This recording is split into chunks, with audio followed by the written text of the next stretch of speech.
ঘরেই তৈরি করে ফেলতে পারেন মজাদার চিকেন চাপ। এজন্য আমি চিকেন লেগ পিসগুলো মাঝখান দিয়ে এভাবে কেটে নিয়েছি এবং একটু থেতলে নিলাম ভালোভাবে, যাতে মশলাগুলো ভিতরে ঢুকে এবং রান্নাটা সুন্দরভাবে হয়।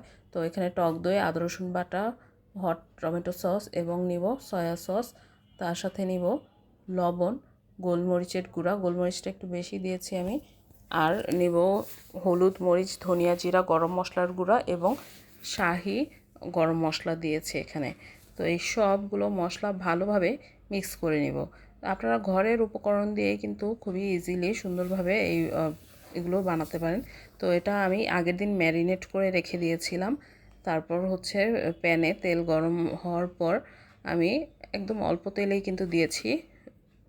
এক পিঠ একটু কয়েক সেকেন্ড রাখার পর উল্টে দিয়ে এবার আমি এটাকে একদম অল্প আঁচে এটাকে রান্না করতে থাকবো। এবং দেখেন প্রায় 10 থেকে 15 মিনিট পর কিন্তু এক পাশ একদম একটু পোড়া পোড়া হয়ে গিয়েছে। এবার আমি উল্টিয়ে দিলাম, আরেক পাশও একদম সুন্দরভাবে এরকম পোড়া পোড়া করব। তারপরে এরকম হয়ে গেলে তখন আমি এটার যে মশলাটা আছে, এটা মাখানোর পর যে মশলাটা ছিল, ওই মশলাটা একটু পানি দিয়ে গুলিয়ে তারপর এটাতে দিয়ে দিয়েছি। এই গ্রেভিটা অনেক মজা হয়। তো এই ভিডিওটা ভালো লাগলে আপনারা শেয়ার করতে পারেন এবং আপনারাও ট্রাই করে দেখতে পারেন। এটার সাথে আমি মেয়োনেজও বানিয়েছিলাম। তো মেয়োনেজের ভিডিও আপনারা শীঘ্রই পেয়ে যাবেন। সবাই ভালো থাকবেন। আল্লাহ হাফেজ।